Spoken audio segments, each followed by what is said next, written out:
andito pa rin kami sa Ramos Tarlac. Sisilipin natin to 1.2 sir.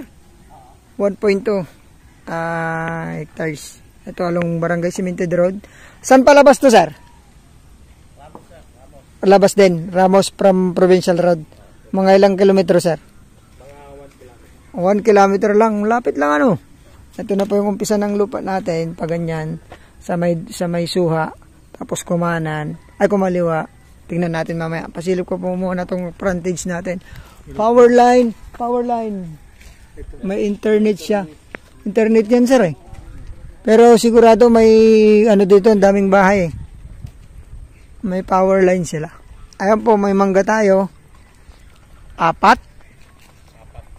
na mangga. Tapos kawayan. So, estimated frontage natin nasa 25 to 30 meters. Kaya pasukin po natin sa loob. Makita po natin yung rice land dito sa loob. Dito tayo, medyo andon. Medyo masukal. 1.2. Oo nga. Kahingi po ng suhak. Ito po.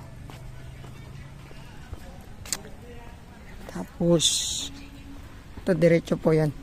Ang ganda po ng likod nito. Bagal daw yun sir. Itong lupa.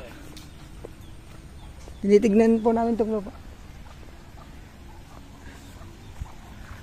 Ito na sir, kasama. Sir, kaya dito magandang residential dito sa harap. Tapos sa likod naman taniman po ng ng palay, mais, may mais pala. Tapos nagganon po. So 1.2 siya. Hanggang sa akasya. Ito po.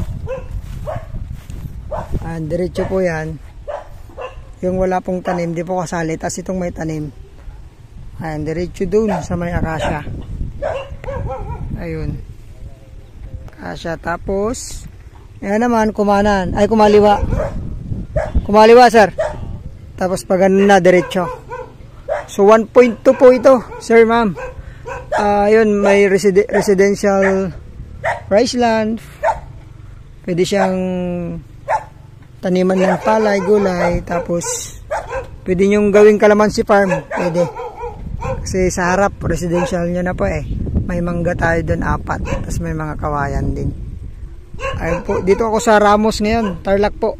1.2. Sir, price. Ayun, price ni seller dito 250 per square meter, murang-mura dito sa bayan po ng ng Ramos. Ayun po, sagot nilang capital gains tapos agent nila. Tawag po kayo agad para makausap natin yung seller personal, baka sakaling makatawad pa kayo. Anyo, thank you so much. God bless po sa inyong lahat. Ulitin ko po, 1.2 hectares, 250 per square meter. Thank you, God bless po sa ating lahat. Dito pala yung kuryente